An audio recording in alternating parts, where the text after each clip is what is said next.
Sakop sa ginibog drug bypass operation. Triple o apat na doble ang bihikulo na gruso sa siyudad kang Naga. Mas complain ng police station kang Naga City Police Office. Newsbreak. Sa headlines kan mga barata, padre rin pamilya, gadan kang pagbabadilon sa Banwanin Ragay, Camarines Sur. Suspect sa pananaksak gadan sa sarong senior citizen sa barangay Adjangao, San Jose, Camarines Sur, nasa custody na kan PNP. Presyo kang karning urig sa Naga City People's Mall nagbaba ng 10 pesos kada kilo. Naga College Foundation Lady Tigers gana kontra sa De La Salle Zubel sa Shakey's Girls Volleyball Invitational League. Diyos marhay na hapon. Ako si Mark Mendoza. Asin ako si Antoinette Eduardo. Kami ang sa indong tagapaghatod Bareta. Positibo ang paghiling ni Market Enterprise and Promotions Office Head Moon Florendo na malalampasan kan sa iyang opisina ang koleksyon kang taong 2022 ngunya na taong 2023. Aramon taman ang kumpletong details kayan sa report ni Melvin Machado.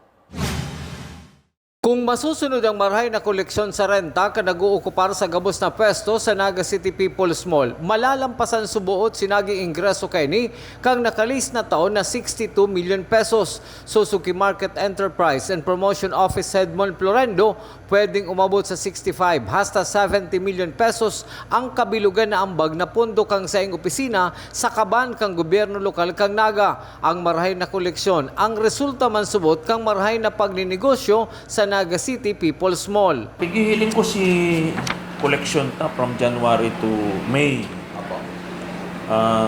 Maray-rahay kung masusunod ang trend, baka abuto ng mga 65 to 70 million. That is higher than a number of million. Si collection ta last year is 62 million. So we are now on pre-pandemic level. Ang sabot sabihon kani, maray man ang kamurugtakan ng mga stallholders ta. Sabot sabihon, nakakabayad man sila ng on time kan si mga renta, sakot sa mga fees, sakot sa mga buwis. No? So, looking forward po kami. So, we'll be able to contribute much to the coffers of the city para duman sa mga social services ta. Sakot sa mga proyekto kan sa tuwing namumuta na alkalde na para sa mga Nagueño, marealisar. Sa Naga City People's Mall, igwaning sobra sa 1,000 pwesto, 99.6% na subot kay ni ang may nag-uukupar, mientras na tulo hasta 4 na lang subot ang daipa nakakapwesto sa nasambit ng mga stall. Halos 99.6%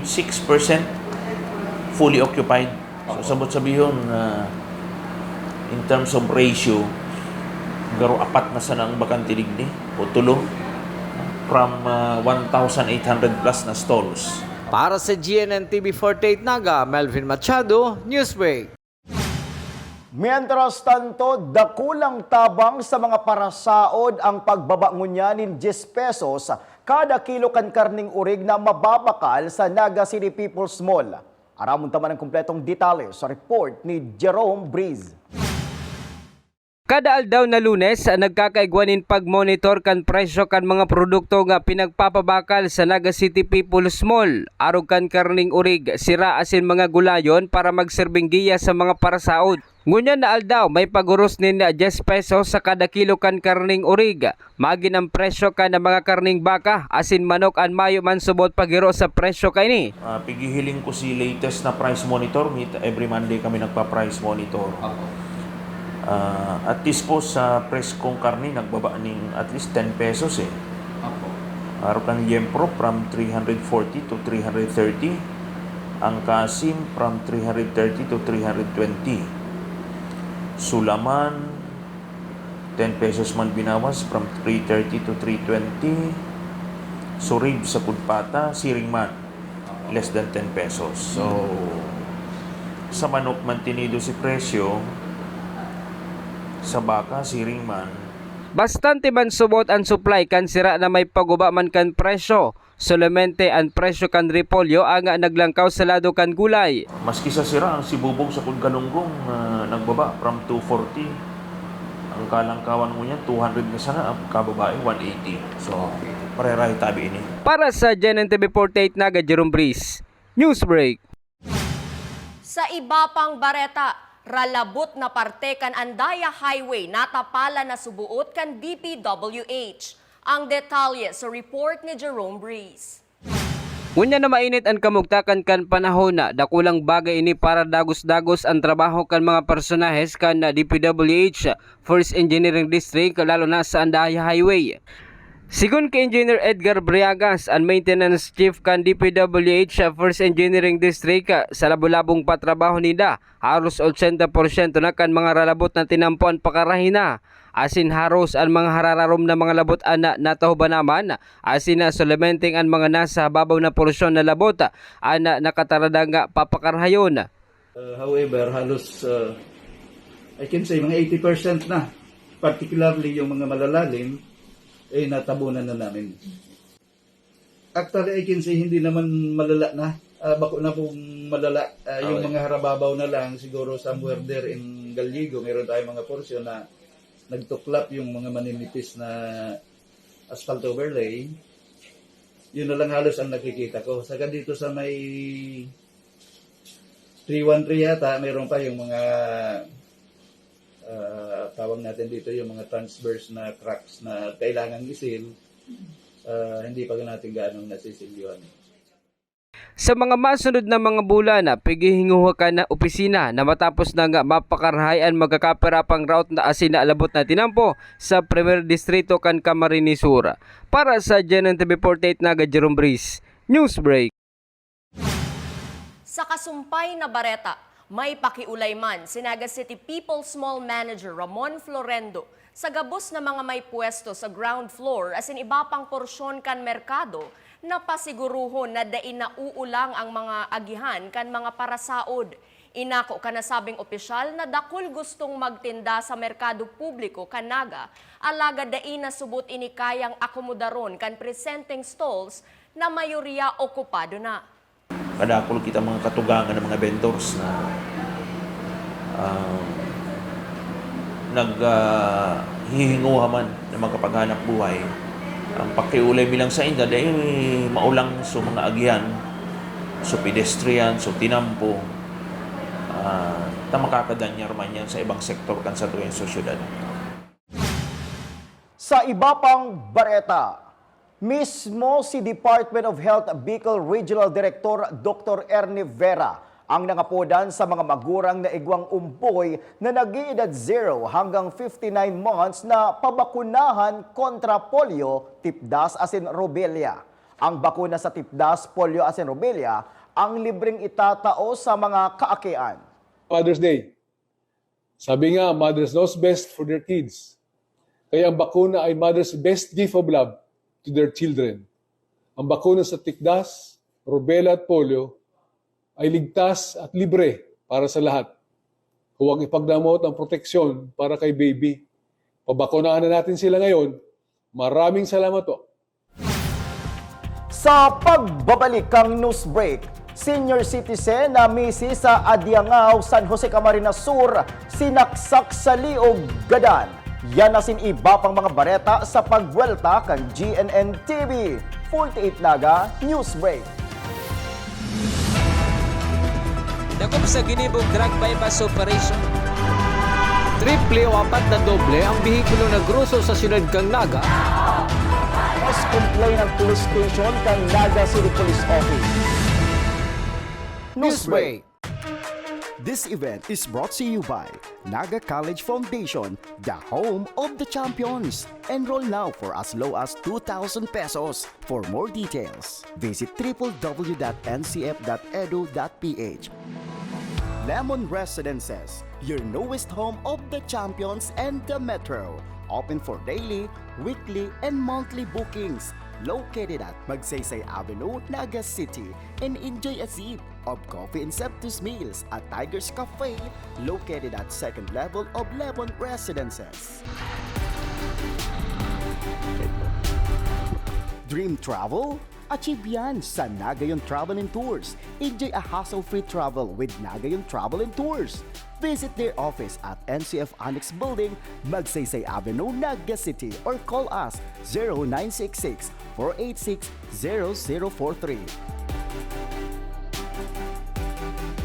At NCF Annex Building, there is the Tiger's Loft, a business center that first to offer a co-working space in Naga.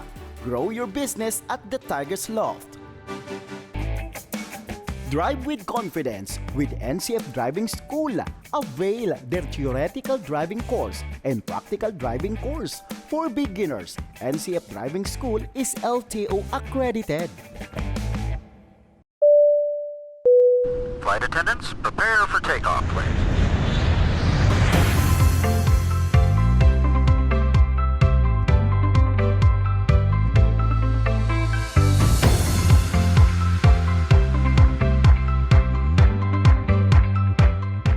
Slip flight vest over your head. Take the tape around your waist.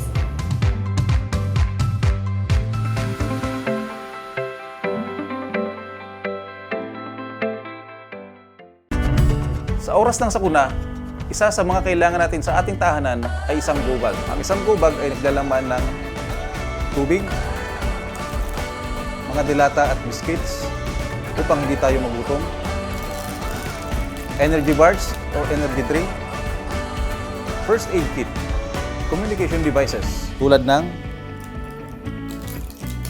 flashlights at batteries, whistles o pito, portable radio at extra cellphone. Mas mabuti kung meron tayong prepaid load guard. Tools tulad ng Swiss knife at gunting. Maaari din tayo magdagdag ng lubid. At huwag natin kakalimutan ang hygiene kit na naglalaman ng sabon, tissue, toothpaste, toothbrush at face mask. Sa lahat ng oras, laging bukas nakahanda ang aming tanggapan. Tandaan, ang Bicolanong Alerto, pirming protektado. Want to build a bright future? Now is the perfect time. Enroll at the Mariners Polytechnic Colleges Incorporated, the school that brings out the best in you. Experience excellence towards a bright future because here at Mariners, we educate, we train, we assist.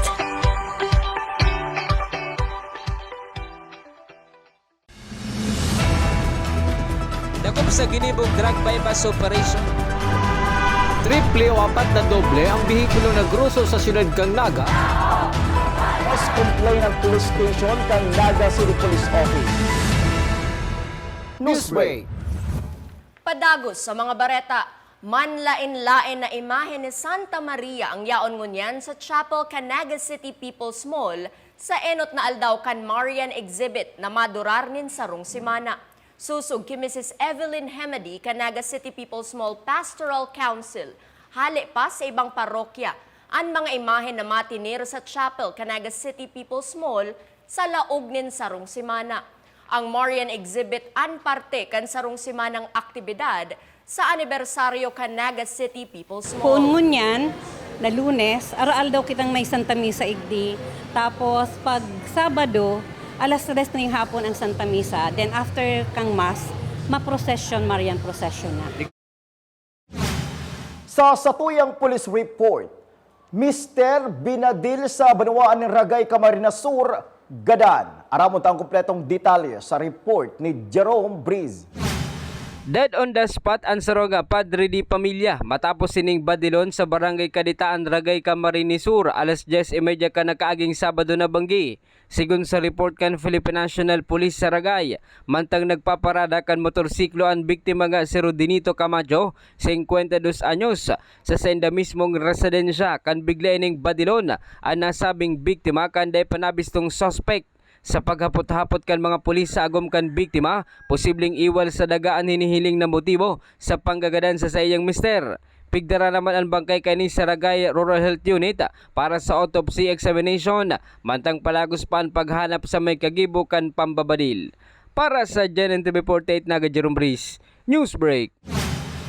Sa iba pang police report, mamundo sinaging pagsabat sa Mother's Day kan pamilya kan biktimang si Felicitas Rosales de los Santos.